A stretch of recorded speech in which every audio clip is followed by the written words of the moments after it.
Hello everyone, welcome to Loniyal classes.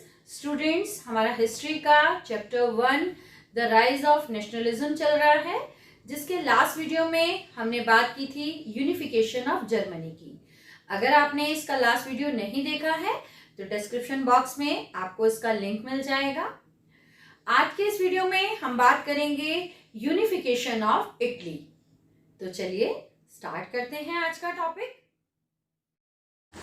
अब हम बात करेंगे यूनिफिकेशन ऑफ इटली। इटली के यूनिफिकेशन को समझने से पहले हम देखते हैं कि मिड 19th सेंचुरी में इटली की क्या पॉलिटिकल सिचुएशन थी। 1858 तक इटली डिफरेंट डायनेस्टिक स्टेट में स्कैटर्ड था। इसमें केवल सर्डेनिया एंड पाइडमॉन्ट इटालियन प्रिंस के अंडर में आते थे। इटली का अदर पार्ट डिफरेंट एम्पायर्स के अंडर में था, जैसे कि नॉर्थ इटली में ऑस्ट्रियन हैब्सबर्ग एम्पायर रूल करती थी। सेंट्रल इटली में पॉपल स्टेट था और इस एरिया में पॉप का रूल चलता था। Southern Italy Bourbon king of Spain के अंडर में था। इसके अलावा इटालियन लैंग्वेज भी एवरी स्टेट में सेम तरीके से नहीं बोली जाती थी। तो ये थी सिचुएशन इटली में यूनिफिकेशन से पहले। अब हम देखते हैं इटली का यूनिफिकेशन किस तरीके से हुआ। इटली के यूनिफिकेशन में सबसे इम्पॉर्टेंट रोल प्ले किया था जूज़ेप्पे मज़ीनी ने। जूज़ेप्पे मज़ीनी इटली के एक रेवोल्यूशनरी थे। इन्होंने इटली में सीक्रेट सोसाइटीज़ बनाई थी, जिसमें सबसे फेमस थी यंग इटली। इन्होंने 1831 एंड 1848 में इटली को यूनिफाइड करने की बहुत सी कोशिश की, बहुत से मूवमेंट स्टार्ट किए, लेकिन वह अपने इस एम में सक्सेसफुल नहीं रहे। लेकिन जूज़ेप्पे मज़ीनी के द्वारा स्टार्ट की गई इटली के यूनिफिकेशन की इस डिमांड को बाद में इटली के किंग विक्टर इमैनुअल II ने कंटिन्यू किया, क्योंकि इटली के अदर एलीट क्लास ग्रुप भी इटली का यूनिफिकेशन चाहता था। उन्हें लगता था कि अगर इटली यूनिफाइड हो जाएगा तो इटली का पॉलिटिकल एंड इकोनॉमिक डेवलपमेंट होगा। इस वजह से वहाँ के किंग ने इस रिस्पॉन्सिबिलिटी को इटली के चीफ मिनिस्टर कैवोर को दे दिया। Chief minister Cavour elite class को बिलोंग करते थे। वह इटालियन लैंग्वेज के साथ साथ बहुत अच्छी फ्रेंच भी बोलते थे। इन्होंने फ्रांस के साथ एक टैक्टफुल डिप्लोमेटिक अलायंस किया और फ्रांस की हेल्प से इन्होंने नॉर्थ इटली, जिसमें उस समय ऑस्ट्रिया हैब्सबर्ग एम्पायर रूल करती थी, उसके साथ वॉर की और वॉर में ऑस्ट्रियन हैब्सबर्ग एम्पायर को हरा दिया। और इस तरीके से 1859 में इन्होंने नॉर्थ इटली को प्रिंसली स्टेट में मिला दिया। इसके बाद इटली के यूनिफिकेशन की इस रिस्पॉन्सिबिलिटी को जूज़ेप्पे गैरिबाल्दी को दे दी गई।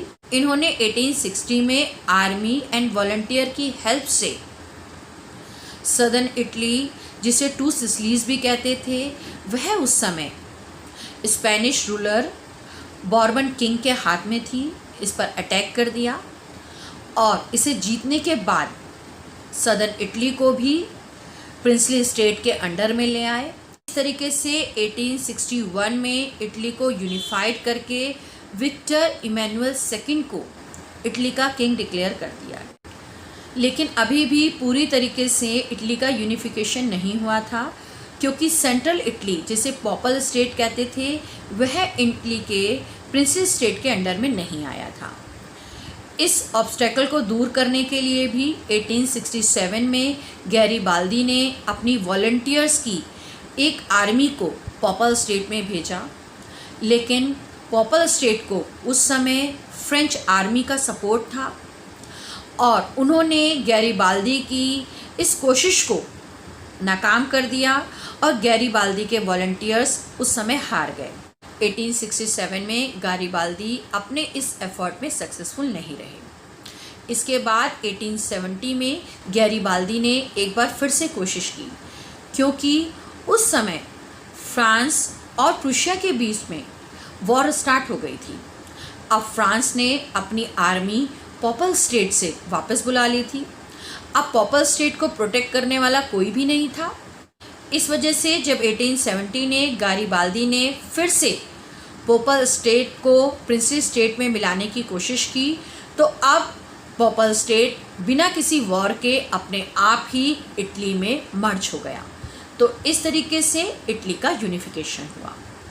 इस टॉपिक से रिलेटेड आपके एग्ज़ाम में एक क्वेश्चन आता है, तो उसे नोट कर लीजिए। Briefly trace the process of unification of Italy. Italy के यूनिफिकेशन के बाद इटली का मैप इस तरीके से दिखाई देने लगा था। इसके अलावा आपको एक और पिक्चर भी दिखाई दे रही होगी। इस पिक्चर में गैरिबाल्दी इटली के किंग इमैनुअल II को शूज़ पहनाते हुए दिख रहे हैं।